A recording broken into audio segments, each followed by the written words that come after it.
What's up, people? It's your man, Urban Lover, coming from your mama's basement, baby. I'm gonna get right into it. This is the free agent series, and I'm gonna get on three guys that's come from the same team.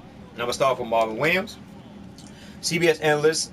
He's the model value stretch four. He turns 30 this summer, but posts career numbers in three-point shooting, 40%, and rebounding, 6.4 per game. He becomes a smart, physical defender, a player who seems so out of place in Atlanta. Ironically, is now the kind of player that fits nearly anywhere in the modern NBA. He's likely to ink a deal that is more value-oriented than some of the bigger names behind him. And he comes with none of the drawbacks. Marvin Williams just shows up, does his job, and goes home. He's a pro. Now, the teams I see him fitting is Memphis, Charlotte, San Antonio, and yes, the Lakers. But the two highest ones I really see him on is actually the Lakers and Charlotte. And why I say this is because, number one, the Lakers had almost $70 million. And based on what Mitch Cupcake said, he's definitely looking to get some veterans in there. Now, Charlotte made it that Nicholas Batum and Marvin Williams are the top priorities on their list. They're making moves in order to make room, in order to sign them, and also try to get Jeremy Lin or re-sign Jeremy Lin as well. So on a scale of 1 to 10, him going back to Charlotte, I give it a 9. And the Lakers, now it all depends. Like me, I like Metta World Peace based on his big brother role, especially when he helped out D'Lo. It was kind of cool, and that's one thing that we do need. And at the end of the day, Metta World Peace, like I said, he ain't played basketball in a while, so hopefully he get in shape. I don't know if the Lakers might pick him back up, but if they don't, I would definitely love to see the Lakers go after Marvin Williams. Reason why? Because Marvin Williams, he's 30 years old. He's 6'9". He can play the power forward and he can play small forward. The dude can shoot. That means he's had the opportunity to fit Luke Walton's system, and it'll be beneficial to him.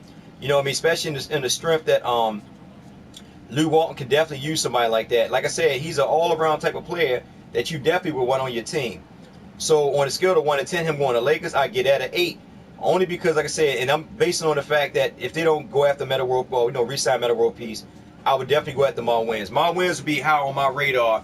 He'll be high on my radar higher than Chandler Parsons. I'm just being honest with you because we need defenders and you need utility men. And he'll be a good addition coming off the bench. He'll help out Julius Randle because even though Bass is leaving, because I don't think the Lakers will re-sign Bass because all them guys play almost like the same way. So with Bass leave, Marvin Williams coming in will make it much more better, and he can help Julius Randle and Larry Nance in tradition of their game. So now we go to L. Jefferson. All right, analysts got him quite a few red flags for a guy who has been a really great pro throughout his career. L. Jefferson turned 32 next January, played in less than 50 games, saw numbers drop just 12 points and 6.4 rebounds per game, and his lowest per since 2006. He started just 18 games this season as the Hornets moved to a more small ball athletic lineup.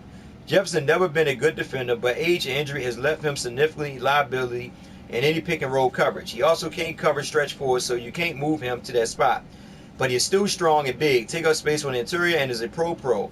He has tremendous touch around the basket and a solid jumper. There's not a lot he can't do within 15 feet offensively, and he's improved by leaps and bounds as a passer over the past 5 years after being a black hole for a long time.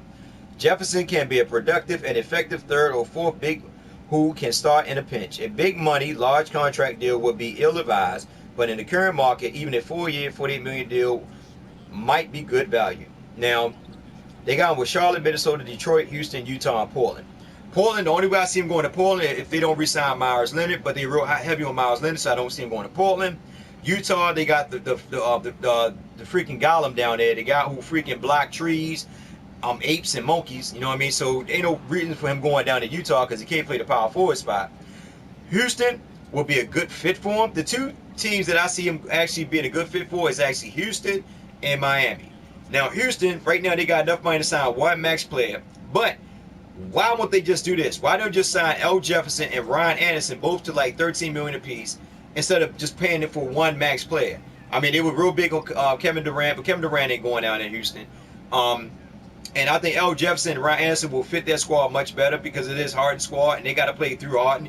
But it all depends on what Mike D'Antoni does. But the GM already said that it's Harden's squad. So they definitely going to need a center because Dwight Howard is going to basically be gone. So it'd be kind of right for them to actually go out and get somebody like L. Jefferson. And he actually will fit them. And not, like I said, with L. Jefferson and Ryan Anderson, they'll be back in the playoffs. You know what I mean? With those three. And then you can, fill it up, fill up with other role players for Houston. Now, Miami will make a good a good pitch for him based on the fact that, number one, if they lose Hassan Whiteside, they were trying to sign for like, I think 13, 14 million, something like that. It wasn't a big contract, but they were trying to at least get him for like less money and then try to give him a nicer, bigger contract on the back end. Now, if Hassan Whiteside, don't decide to take it and decide to, leave out, hope you go to LA. I'm just messing with Miami fans, but I'm hoping to go to LA. I'm a Lakers fan. I'm being realistic here. Now, just in case that he does not go to go back to Miami, I will actually go after L. Jefferson because L. Jefferson is a veteran. Like I said, if he could just stay non-injury, because one thing about Miami, you do already have a lot of injured players. But if he can stay healthy, it would be beneficial to them because then with L. Jefferson, think about it. You got 40-something mil. You got to sign Wade. And Wade going to want like 25. I don't know. They probably want 22, 25 mil or whatever. So they're going to definitely get Wade a max contract. Then on top of that, like I said, you're going to still need a center. So L. Jefferson will fit right into the amount of money that we're going to get Hassan Whiteside. The guy can pass. He like I said, he's a good big body for Miami. And that's what they basically need because think about it. They had Stoudemire starting a lot of games over Hassan Whiteside. So L. Jefferson will make that complimentary spot for them. And it'll be more beneficial to them and for L. You know what I mean? Especially if you have a chance to go to the playoff and also be a force against New York and against Cleveland. You know what I mean? Because it gives them that much more depth up front, especially if Chris Bosh come back. So I got him I got him Houston and Miami. They the two teams I got. Boston looking at him too, but Boston, like I said, they had 8 picks. Didn't do nothing with the 8 picks. Tried to move the 8 picks. Nobody wanted the 8 picks. Tried to sell the 8 picks. Nobody wanted to touch the 8 picks. At the end of the day, I'm starting to pick because I'm getting tired of hearing all the picks. So you had 8 picks, you made a boo-boo. And I gave Danny Ainge a lot of high praises, but he didn't do nothing with those picks. And it was freaking terrible. So on that being said, like I said, I got him either Houston or Miami. That's my pick. Because I know Charlotte basically not going to re-sign him because they go in a different type of flow. And also on top of that, L. Jefferson is more of a old traditional type of center. Back to the basket, stuff like that. I mean, don't get me wrong, he can't run the floor when healthy. But as you notice when Charlotte mostly was running, he wasn't on the floor. So it wouldn't benefit them. So I think, like I said, Miami or Houston. Another player, which we are going to come around to, is Jeremy Lin. The CBS analyst got him broken down like this. Jeremy Lin's career is as complicated as it is debatable. After Linsanity, he was fine in Houston, then bad in LA with the Lakers. Then he wound up in Charlotte last season and was straight up great.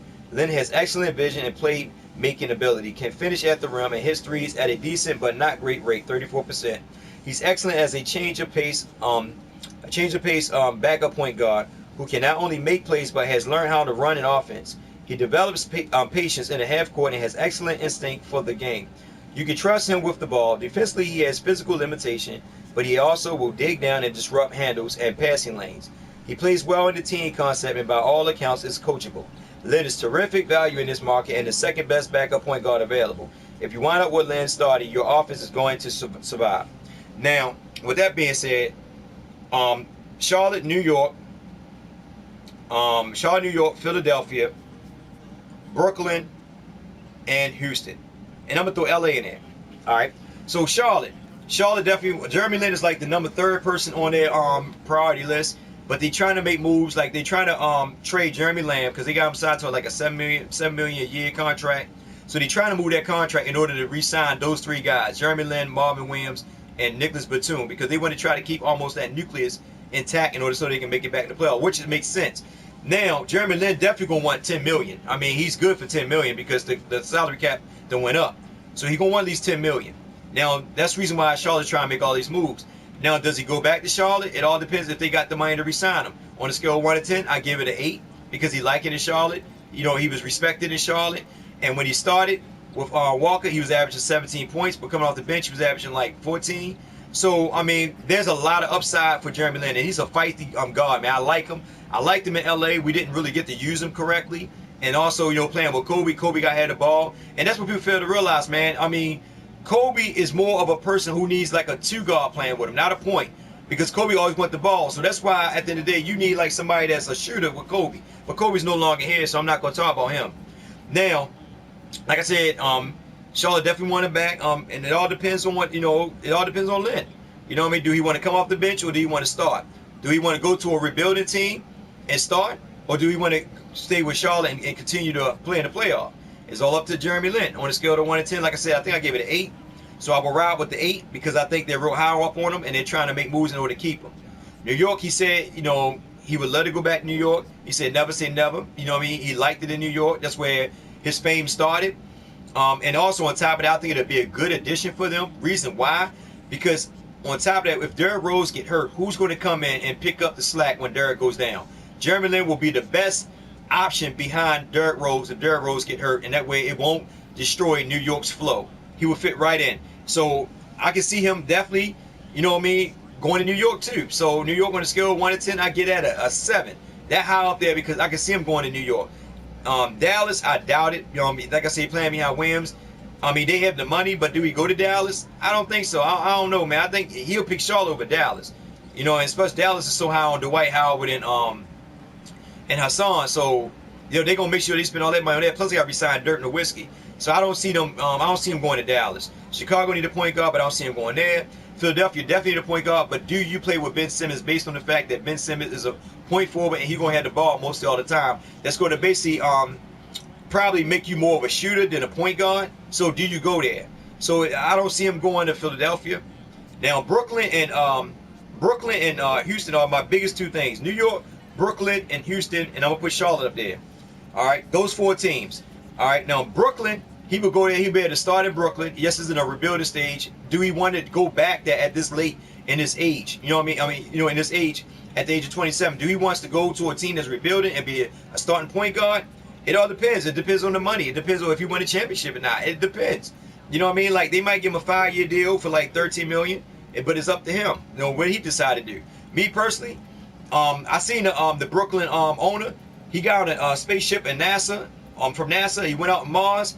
Some radiation hit him. He came back with 3 eyes. He thought he was some psychedelic genie, and he made moves and whatever he thought of or future like, it didn't pan out. He wound up making trades and doing other stuff, building trees inside the Brooklyn Coliseum. So this guy, man, the owner's just bad, man, when it comes to like making good financial decisions when it comes to NBA sports. He need to get a GM that really can turn that thing around in Brooklyn. And I feel bad for the Brooklyn fans, man. You know, it is what it is. I'm going to keep throwing those horseshoes at that man, hoping that one day he wake up. But him going to Brooklyn, on a scale of 1 to 10, I give it a 7. That's only depending if he don't mind rebuilding, but he can get the money for it. But it's totally up to him, and he will start. Now, Houston, I can definitely see him going to Houston only because of Mike D'Antoni. Him and Mike D'Antoni played together. He liked Mike D'Antoni. His fame started in New York under Mike D'Antoni with the Linsanity. It was his best career. Now, the only thing about it, will we be able to play with Harden? It'd be a good thing because then on top, like I said, you'll have if you get Ryan Anderson, L. Jefferson, and Jeremy Lin, that'd be cool. And if if James Harden can buy into Mike D'Antoni's system, it will benefit them. So on a scale of 1 to 10, him going to Houston only because of Mike D'Antoni, I give it an 8. And also the Lakers. The Lakers definitely can pick him back up. We got the money, and he could be a good addition coming off that bench. That's only if they don't re-sign Marcelo Hurtis. If they decide to go with Jeremy Lin, that still would be cool because I like to see Jeremy Lin playing on the Luke Walton system. I think anybody that played on the Byron Scott's system needs a chance of redemption. Even Roy Hibbert, he needs a chance of redemption. Somebody help Roy Hibbert, man, because I feel bad for that brother, man. Roy Hibbert like somebody from the D League, like he shouldn't have been in the NBA playing in Byron Scott, the tank, you know, the tank commander, you know, the tank commander's occupational list, you know what I mean? The Chandler's list, man, shooting people down and all that. But on the scale of 1 to 10, him going to the Lakers, I get at a 7. I'm not too. I don't know if he's too highly about coming back to LA, but like I said, it's under a different helm. I feel bad for the brother, but like I said, it's a toss-up between Brooklyn, Charlotte, New York, and Houston. Those 4 teams. With that being said, it's your man Urban Lover. Like, share, and subscribe. I like to see y'all. For those that like these guys who want to hear more about them, I like for y'all to get in the comment section and tell me where y'all think they might go. So y'all guys have a blessed day. I hope y'all all enjoy your weekend. Be safe out there because it's not getting any better. Take care now.